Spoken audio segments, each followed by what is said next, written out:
Iti Region 2, gakat alintag a Sierra Madre Conservation and Development Authority, ilunglunganong ni House Speaker D. Kabiyatan na land survey operation iti Quirino Province para kadagiti agrarian reform beneficiaries na isayangkat. At ang detalye ni Dayan Monica Tukay. Iti Isabela, indolwan ni House Speaker Faustino D. III, ti panangisayangkat iti aerial inspection ken site visit, iti Sierra Madre Natural Park, tapno maumuan ti agdama akasasaad ti mountain range, akang runaan asarikadkad ti amyanan a Luzon iti agrikultura, ken kanito ti bagyo.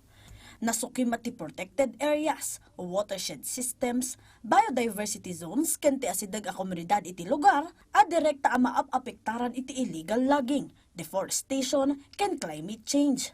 Nagramot ti panang sukimat iti gakat alintag ni House Speaker Faustino D. a panakaysakad ti Sierra Madre Conservation and Development Authority para iti long-term protection, rehabilitasyon, ken sustainable a panagmanehar iti daytoy.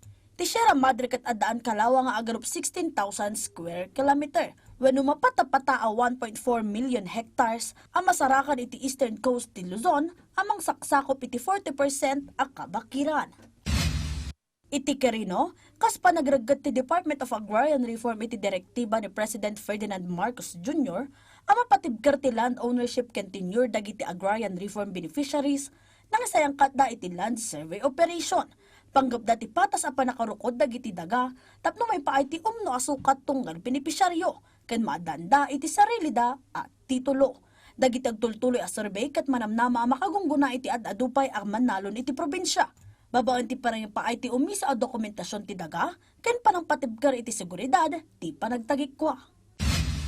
May basar iti National Demographic and Health Survey nga insayangkat ti Philippine Statistics Authority, bimabati kaso ti domestic violence iti pakabuklan a Rehiyon 2, no ikumpara iti 2022 aging nga 2025. Iti datos, sangapulo katupat iti kada sangagasot a babae, no idilig iti sangapulo katwalo iti survey iti 2022, nang nangruna kadagiti nakapasar iti emosyonal, pisikal ken sexual a kinaranggas. Kas resulta, tirayan kat adda iti may kapito a pwesto, nga daan iti nababa a kaso, no idilig iti sangapulo ket pito ada dumapay a rehiyon iti Pagilian. Iti Batanes, nagbibinadang dagiti umili ken lokal a gobyerno a papintasan dagiti main houses iti Matilde, Horcaje Ancestral House, amay sa akang runaan na paspasyaran dagiti turista iti barangay sa Vidog, Sabtang, baban iti re-roofing dagitoy kas panang salaknib iti cultural heritage, ti Kagimungan. Ti tradisyonal a panakaatop dagiti balay ti Ivatan, kat naipasa iti sumarsarino a henerasyon, ken magpapaa iti indigenous a panakaammo, ken panagtitinulong ti komunidad amang patalilaad ti napatag a panang salaknib iti kay nasyasinoda, ken kinaandor dagiti tattao ti Ivatan. Dayan Monica Tukay, para iti Pambansang TV, iti Baro, a Pilipinas.